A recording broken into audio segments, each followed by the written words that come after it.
Now live. Let's give it a few seconds just to arrange our content for what we're going to be speaking about. But for those of you who have just joined in, welcome to the Crypto News Live at 5, which is BroKaine. And today we're going to be going over what happened in the last week of cryptocurrency news and recapping on our Crypto News Live at 5. This is the Monday Coinversation. It is our first Coinversation that we have ever done live. And you guys are able to be here and be one of the first to ever see this happening, which is extremely cool. Remember, the Coinversation will be every single Monday live from now on with myself, BroKaine, and Bitcoin Chaser. And remember to also watch our Crypto News Live at 5, which comes out every single Friday at 5 p.m. and where we go ahead and we recap the last week of cryptocurrency news. We go over new and trending ICOs. We go over conferences happening in that week, and we just kind of touch on a whole bunch of information that's come into the market, come into news, and we kind of touch base on that and keep you guys up to date. Here on the Coinversation, we talk about it a little bit differently. It's more of a one-on-one conversation where you can ask questions as I'm going through different news in terms of internal Bitcoin Chaser news and information and external news sources that were submitted by our community for the Crypto Live at 5. So right before we begin, the first particular piece of news that we're going to go over is on the Bitcoin Chaser website. You can go have a look at that. And it is South Korea to legalize domestic ICOs. Now this is very interesting because we all know the regulations that came down within Korea on ICOs.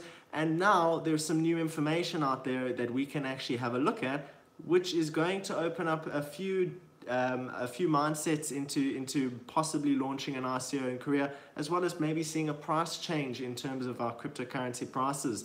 So on May 29th, the local Korean media reported that the National Assembly proposed a plan to legalize domestic ICOs. South Korea Assembly presented the plan to the government, which was further discussed at a general meeting of the Fourth Industrial Revolution on Monday, May 28th. The decision comes against the backdrop of the South Korean government's failure to present any guidelines on ICOs and blockchain technology development.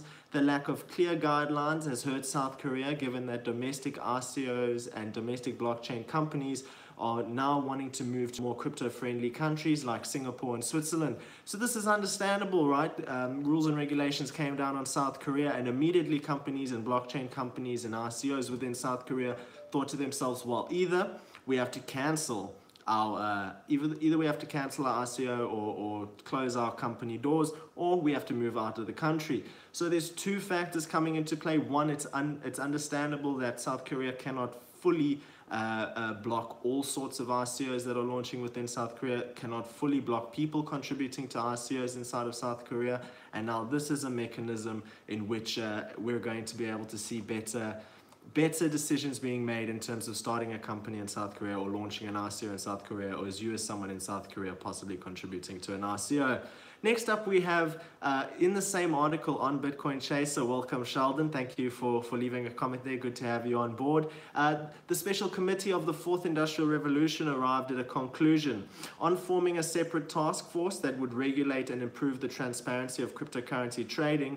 The point of this is to form a task force including private experts in order to improve transparency of cryptocurrency trading and establish a healthy trade order. The administration also needs to consider setting up a new committee and building governance systems. At its level, in a bid to systematically make blockchain policy effectively provide industrial support, we will also establish a legal basis for cryptocurrency trading, including permission of ICOs through the National Assembly Standing Committee. All right, now for those of you who don't know, those of you who have just joined on board, we're on the Bitcoin Chaser website and we're taking a look at the article, South Korea to legalize domestic ICOs. Now I'm going to turn off my YouTube notifications on my phone because when comments come through, they're actually coming through on my phone, which is obviously making that bing noise. Right, so before we continue on to the next piece of news and information within Bitcoin Chaser, let's overview the markets and what's happened over the last 24 hours. Just as the time of this video has gone live, Right, so Bitcoin in the last 24 hours has gone down 3.51% to $6,758. Ethereum is seeing quite a tank at $526 with a loss of 4%. XRP down to almost 55 cents now at 0.58 cents, and it's down 4.25%. Bitcoin Cash seeing a more sustainable drop at $929 at a loss of 6.17%, and EOS seeing a serious tank over the last 24 hours at $11 with a loss of almost 12%, and Litecoin seeing a less drastic drop of 2.63% at $106. Now, for interest's sake, it might be interesting to see what these price changes have been over the last 24 hours opposed to the last 7 days. Now, Bitcoin 7 days ago was at almost $7,600, and currently it's at about $6,750. So we're seeing a net loss of about $1,000 almost per Bitcoin, which is pretty drastic if you're asking me. You know, someone who maybe has 50 or 60 Bitcoins is seeing quite a loss. However, we all know that if you've been in Bitcoin since the beginning, if you've been in Bitcoin since 2016 or 2017 in particular, this time last year, Bitcoin wasn't even breaching $3,000. So most people are still seeing a 200% profit, as opposed to someone who might have joined in December at $20,000 and is now seeing a loss of almost 60%, which is quite drastic. But as you know, you never buy into a coin when it's scaling high. You always buy into a coin when it's low. You never sell a coin when it's tanking, right? You always sell a coin when it's high. It's just some of the basic fundamentals that you can incorporate into your day-to-day trading life that will ensure that you don't actually be hit by these losses too badly. Next, we're taking a look at some press releases on the Bitcoin Chaser website. Have you heard about the blockchain summit that made Consensus 2018 sound boring? A couple of weeks ago, one of the most anticipated events of 2018, the Future of Blockchain Innovator Summit, brought together the largest concentration of entrepreneurs, top speakers, famous investors, and enthusiasts in the incredibly futuristic technology of Dubai. And you can go over to the Bitcoin Chaser website and have a look at this press release. There was an article written on the 5th of June, and it goes as follows. Right. Aside from the panel discussions, attendees enjoyed a dune-bashing safari comprised of more than 50 land cruisers, a desert rose party, hot air balloon rides with falcons, and the 3-day event culminated with an exciting ride in Teslas to a star-studded party on a super yacht. Well, that's crazy, right? Imagine doing that many things at a conference, right? We're having fun at these conferences. And then it goes on to say, Dubai, a city of the future. The venue and location was perfectly chosen, as no other city could convey the atmosphere of high-tech luxury, underlined by the grandeur of the Arab world, and a clear message that humanity is waiting for the great future that we are creating right now. Which brings me on to the next point. When we're purchasing into Bitcoin, when we're purchasing into cryptocurrency, when we're actually investing in these coins, you could say, yeah, you're going in for the short term, you're making a bit of profit, or you're going into the long term and investing in the future of digital technology. And we're seeing that showcased here in Dubai. Conferences happening that isn't just you go there, you listen to a few speakers, and you're like, well, I guess that was kind of cool, it could have been better, Now you're going on a safari, you're on a hot air balloon, there's a desert rose party, there's land cruises. I mean, you're doing crazy stuff. You're driving in Teslas. You're going on a super yacht. These are crazy cool things to be doing as a person just trying to connect in a conference. So it goes on to say, networking with industry leaders. The conference was truly unique due to its special networking format. During the summit, it was possible to interact with crypto whales in a variety of informal atmospheres, from a joint trip on a jeep into the interior of the Arabian desert, to a sunrise journey on air balloons with the falcons. Imagine being in an air balloon and falcons are flying around, What? I would love to be doing that right now. These situations provided ideal opportunities for guests to not only get past their fears and reinvent themselves as a new legend, but to also have a dozen or more pleasant and useful acquaintances created. You meet new people, you meet exciting people, you're meeting people from all over the world. Maybe you connect with someone that you didn't really meet in your own country, and now you go to Dubai, you're going on all these crazy adventures, and you meet someone that becomes a long-term friend or a really secure business partner in the future. there goes on to a quote, the main goal is to build the city of the future. And in the small cases, I've been looking for a place where we can do the material impact. In Puerto Rico, there was a lot of issues. 20,000 young, ambitious people excited to go and make the world different. They just need an opportunity. I hope you will find the time to come down and check it out. It's a beautiful place. That's a quote and attached to a video that you can go have a look at. Fan club, thank you. Hi, nice to have you on board on the first ever Coinversation. It's absolutely very exciting to be doing this, you know. Next, we're moving on to some conferences happening this week. Please, yeah, feel free to ask a question. I will notice the comment as it appears up. Everyone else, you're welcome to ask questions. You're welcome to ask for any particular tutorials for videos that are created in the future. We'd love to hear from our community. Don't worry, I won't judge you. There's some suspense to this question. I like it. Have you ever seen an arrested... Okay, wait, my camera's in the middle of it. Okay, I'm not really sure what you mean by that question. Do you maybe want to kind of add some more context to that? Because it's illegal to look. This is so crazy, I can't. Did you just ask if I've ever been arrested because it's illegal to look this good? I have no idea how to answer that question, and I caught me by surprise there. I thought there was a serious crypto question coming. I had my crypto hat on. I was like, I'm ready for anything now. You know, this guy's going to ask me about the flippant technical implications in 2020 for cryptocurrency. But no, thank you. Conferences happening this week in the crypto sphere. Future video requests from Sheldon coming in while we're going over these conferences. First is the LivesOne World Conference on the 14th of June in Singapore, and you can go actually have a look. The link is in the description to a Facebook link, which currently isn't available, so I'll ensure that that is adjusted. It's strange. The page we have followed may have expired.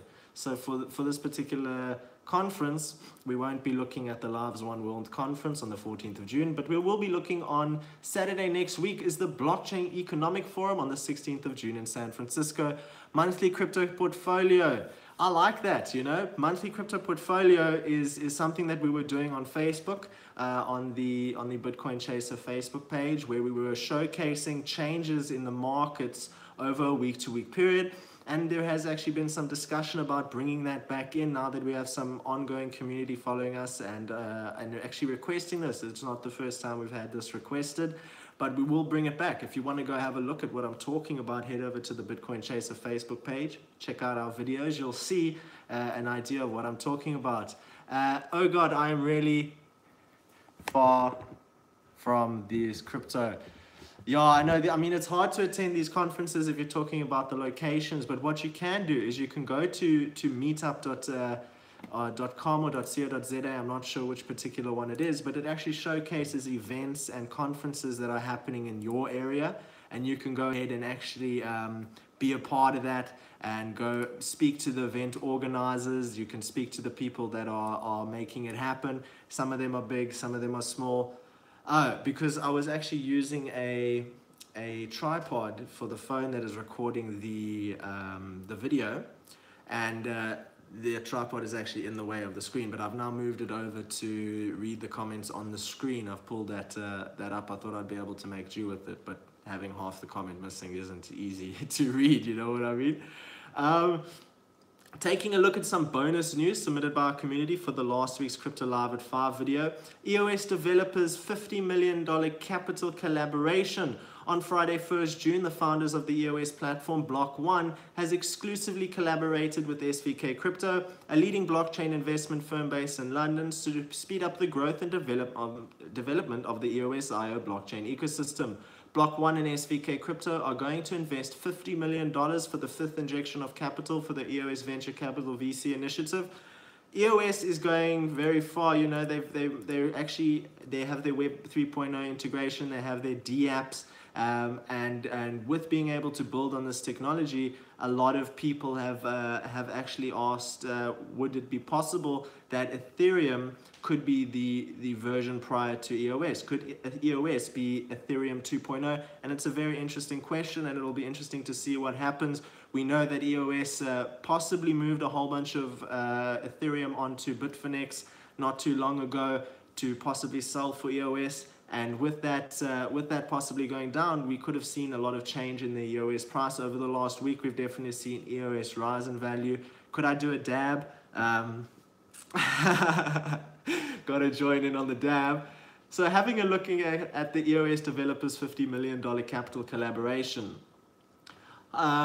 Basically, the funds will be used to develop decentralized applications or DApps that are created on the EOS IO blockchain. These DApps can be used for functions such as data ownership, data control, technological platforms, logistics, supply chains, and on social media platforms. I think one of the most things I'm excited about with blockchain integration into social media platforms is the ability to take some of the income generated from social media such as Facebook and Twitter, who make millions and millions of dollars from advertising based on users interacting with the platform and creating their own interest based on the platform, and then advertising being displayed to those particular users.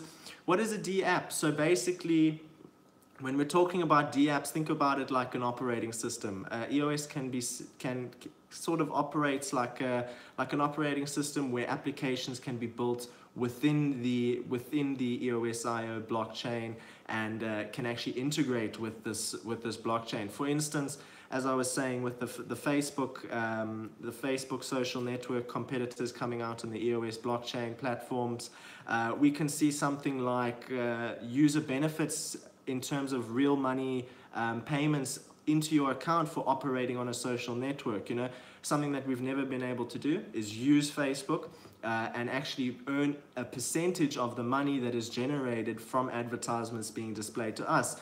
And thanks to the ease of which blockchain technology works and the ease of which we can send small or large transactions in a mere number of seconds and also keep track of these transactions, we're able to actually push forward and be able to allow users who are interacting with social media platforms to actually earn an incentive by interacting with these social media platforms. So they'll be working with market leaders such as SVK Crypto is a positive step as they can grow and affect the impact and footprint of the EOS developers ecosystem. This fund further strengthens their top-notch roster of VC partners focused on identifying and fostering projects that are built on a decentralized open future. Now, we know that EOS, a lot of EOS accounts were frozen, not because of anything bad, but because the mainnet will be launching soon. And you can actually go check out on the BroKaine channel, there was a tutorial on how to actually register your EOS tokens before the mainnet launched. And now that the mainnet has launched, in particular wallets like Jax, the EOS is frozen and not moving around because your actual coins are going to be almost reprinted in layman's terms on a new blockchain, and you will have private keys to that new blockchain, and you can then move around your EOS on the main net of the EOS blockchain. Right, so looking at some of the comments here, what does the D stand for in DApps? I could be wrong, you know, I actually haven't looked into that particularly, but I would understand that it might stand for development apps or something like that. You know, I've always referred to it as DApps, and my understanding of it is it works as an operating system where applications can be built on the technology itself. Interesting enough, if we have a look at the top 10 market cap currently under Litecoin, which we spoke about earlier, we have XLM, which moved above ADA, only experiencing a loss of 4%, ADA experiencing a loss of almost 8%, now sitting at 20 cents. These smaller coins are great to just hold. You know, if you have any money lying around, maybe a small amounts of money, $7 here, $10 here, it's always good to keep these coins and just use some of that surplus capital less than 10% of your actual capital that you can invest to just hold some of these smaller coins. I know at one stage XRP was quite low, and when people bought into XRP, it went up to almost $3.5, and that's massive growth from owning an XRP at 20 cents. You know, now it's $3.5. Now, I'm not necessarily saying that that XRP will see that kind of scaling again. I think it was a lot of FOMO, fear of missing out. You know, people are scared. Oh my word, this coin's shooting. It's probably one of the biggest things ever. But as we see here, other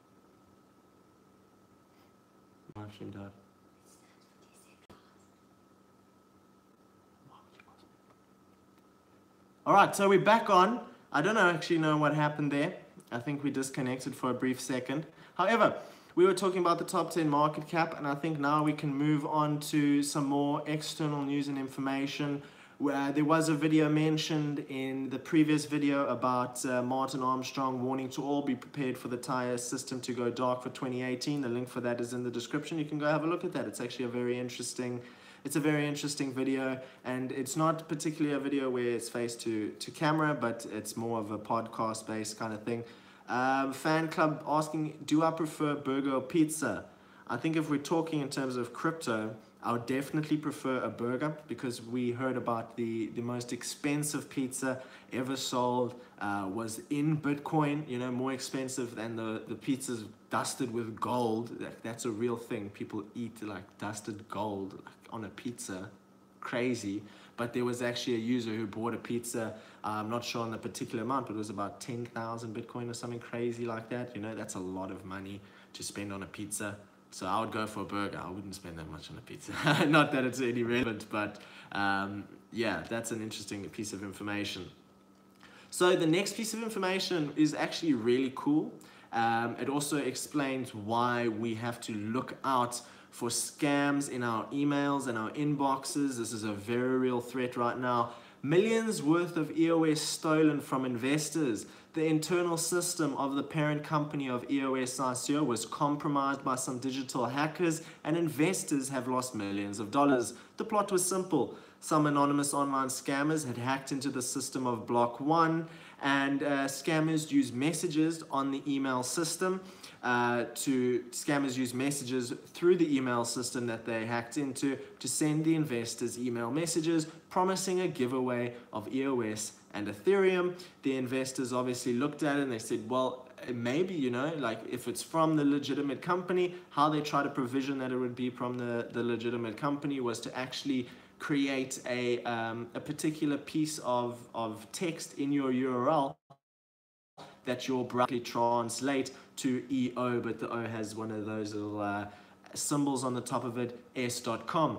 And what they did was they said, enter your private keys to receive free Ethereum and free EOS. And so they did, and hackers just took the money out of their wallets. Now remember, when that scam would have happened, your EOS would have been linked to your Ethereum address. So technically, you were giving them access to your Ethereum address, which is pretty bad, you know. Don't give your private keys to anyone ever. Like if someone's like, I'll give you like good amount of money for private keys, be like, dude, I wouldn't even do it for money, you know.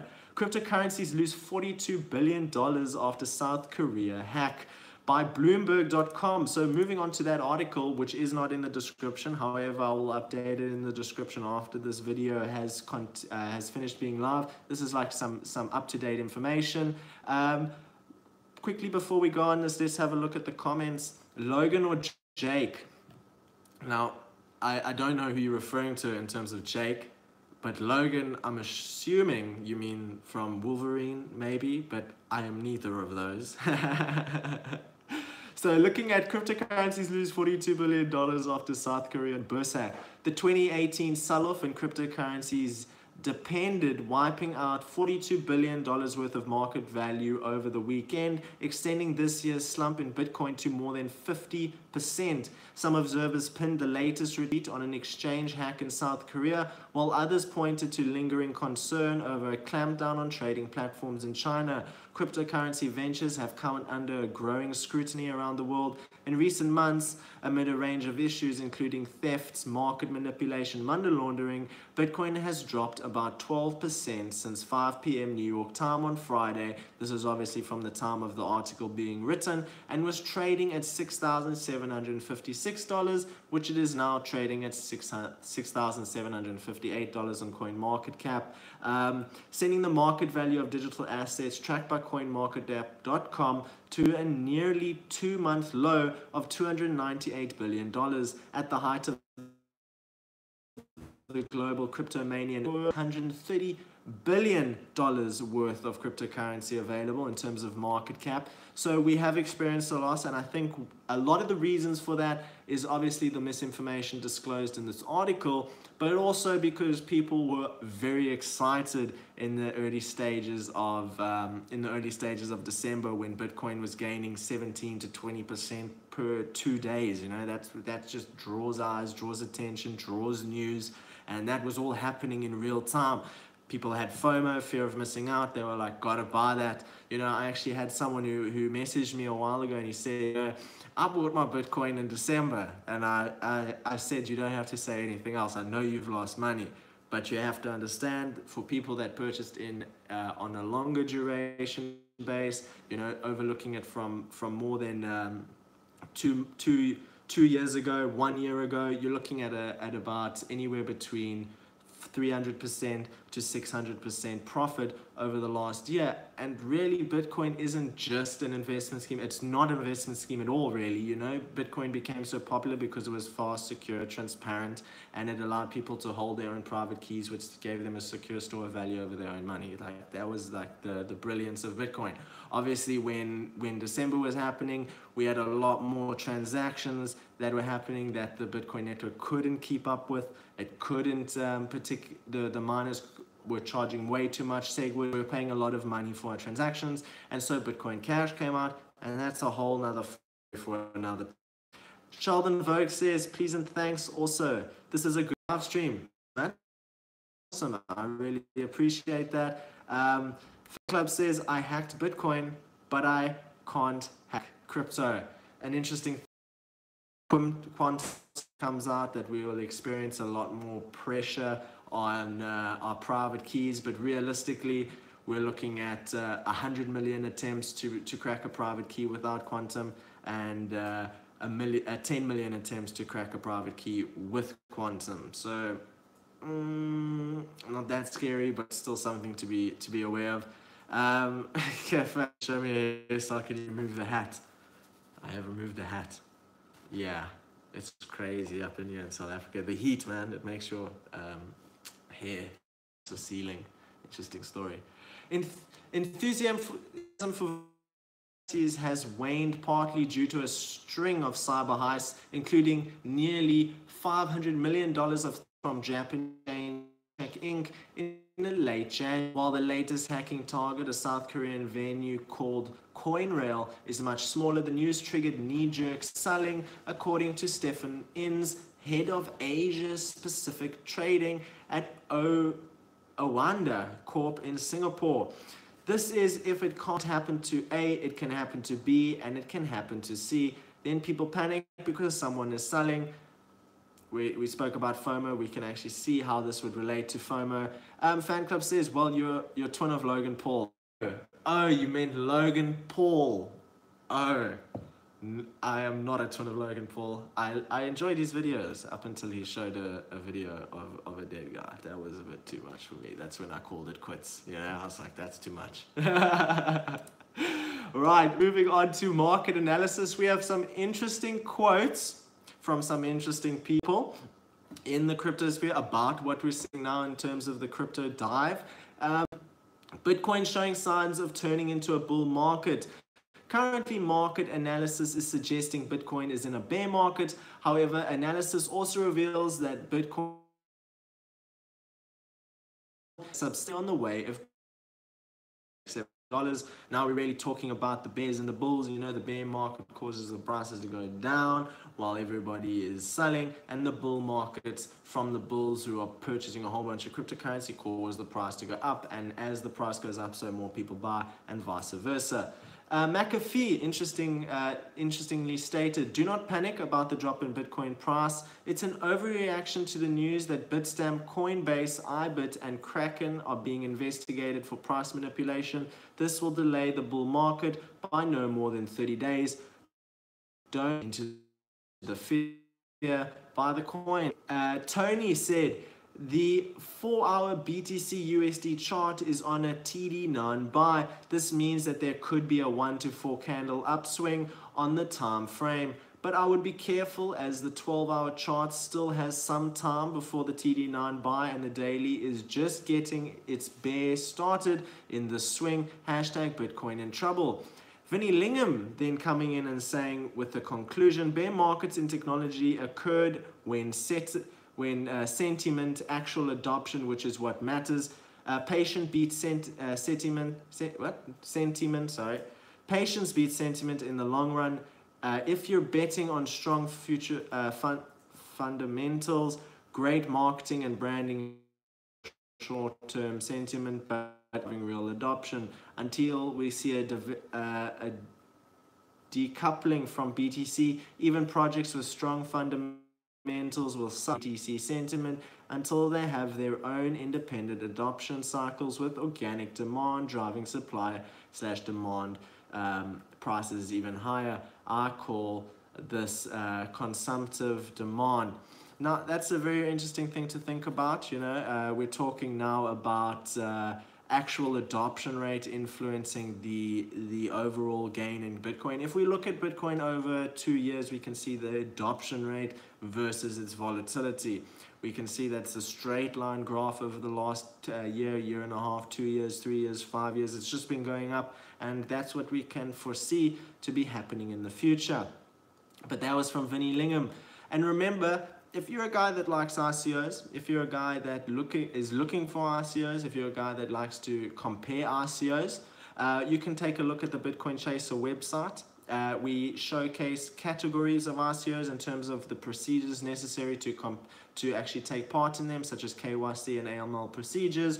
We showcase interviews with the ICOs from the Bitcoin Chaser teams. In some cases, we actually have video interviews with myself, BroKaine, interviewing these ICOs, which is very interesting to watch. And then Fan Club with some comments. He says, you do gym with a question mark or any sports?